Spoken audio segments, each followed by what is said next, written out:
It was a freezing Friday night, and I was beat from a week of relentless work. My muscles ached. My brain felt like it was wading through mud, but I dragged myself to stay awake.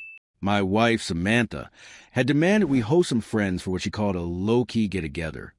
I didn't have the energy to argue, so I told myself I'd stick around for a bit, make nice, then slip away to the bedroom.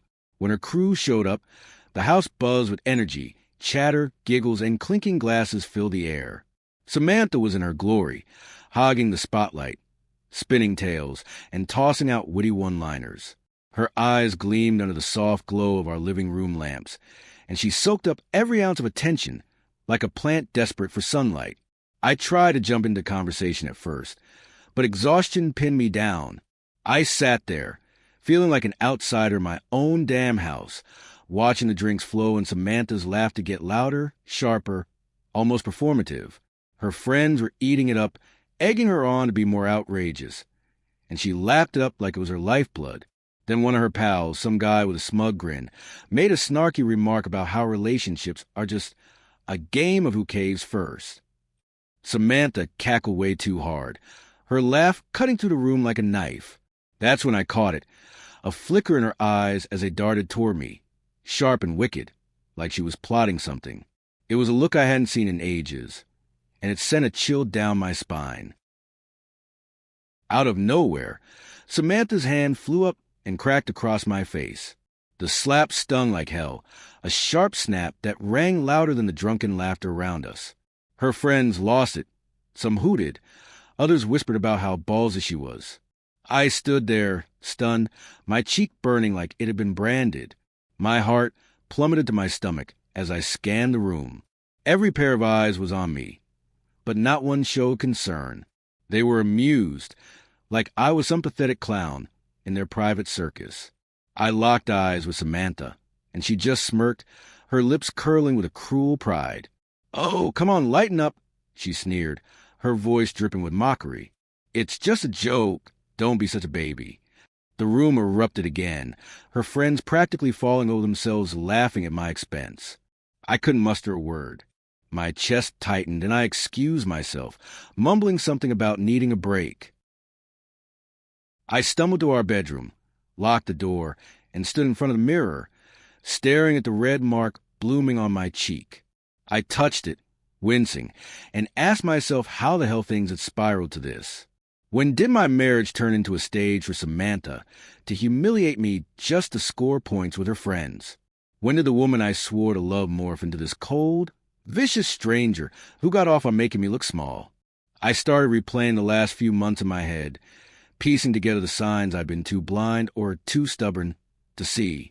The way Samantha's warmth had iced over, how she'd stopped asking about my day, stopped giving a damn about how I was holding up under the weight of work and life. Those late nights she'd come home, reeking of wine and perfume, brushing off my questions with a roll of her eyes. The hushed phone calls she'd take in the other room, her voice low and secretive. The way she'd smirk when I tried to talk about us, like I was some annoying kid she had to tolerate. I'd chalked it all up to stress, her job, the bills, the usual crap couples deal with. But that slap wasn't just a moment of bad judgment. It was a neon sign screaming that she didn't respect me, didn't love me, and worse, she got a thrill out of tearing me down. I barely slept that night. My mind was a whirlwind of hurt, anger, and disbelief. That slap wasn't just a physical sting. It was a shattering of everything I thought our marriage was. It laid bare the truth. Samantha didn't see me as her partner anymore. I was just a prop, someone to mock for a cheap laugh. By morning, I'd made up my mind. I sat her down at the kitchen table, looked her dead in the eyes, and let it all out. "I'm done being your punching bag," I said, my voice steady despite the knot in my gut. "You don't get to treat me like a joke in front of your friends, or ever again." She scoffed, crossing her arms, her lips twisting into that familiar, nasty smirk. "Oh, please," she spat, her voice thick with sarcasm. It was one little slap. "Stop acting like you're some tragic victim. Grow a spine already." Her words hit like another blow, but this time I didn't flinch. That cold, dismissive tone confirmed what I'd been dreading. There was no fixing this. No apology was coming, no regret, no shred of care. She'd checked out of our marriage long ago, and I was done fooling myself into thinking otherwise.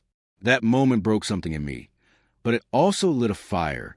I realized I had to protect myself, take back my life, and stop letting her walk all over me. So I filed for divorce. The process was a nightmare. Samantha didn't just fight back. She came at me with pure venom. She spun lies to her friends, painted me as a bad guy, the weakling who couldn't handle her spark. She'd smirk at me across the mediation table, tossing out snide comments like, "Good luck finding someone who'll put up with your whining." But I stayed calm, refused to sink to her level. With a sharp lawyer by my side, I made sure the divorce was fair. She got her share, nothing more. I wasn't about to let her walk away with the satisfaction of breaking me. Months later, when the papers were signed and the dust settled, Samantha had the nerve to reach out. She called, her voice all soft and fake sweet, saying she wanted to talk things over and make it right. I almost laughed. "You cross a line there's no coming back from," I told her, my voice firm. "I'm building a life now, one where I'm respected, valued, and free of your poison. You don't get to be part of it." I hung up, feeling lighter than I had in years. Turns out, Samantha had been cheating for months before that night. Some guy she met at her late-night work events. When her friends found out, they ditched her, and her little affair fizzled out. She was left alone, stewing in regret, while I was moving on. I got a new place, a cozy apartment with big windows and a view that made me smile every morning. I started hitting the gym, eating better, even picked up hiking on weekends. I reconnected with old friends, guys who actually cared about me.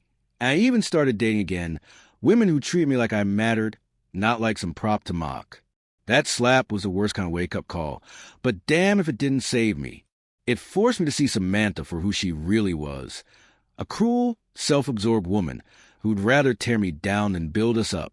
Walking away was the hardest thing I've ever done, but it was also the smartest.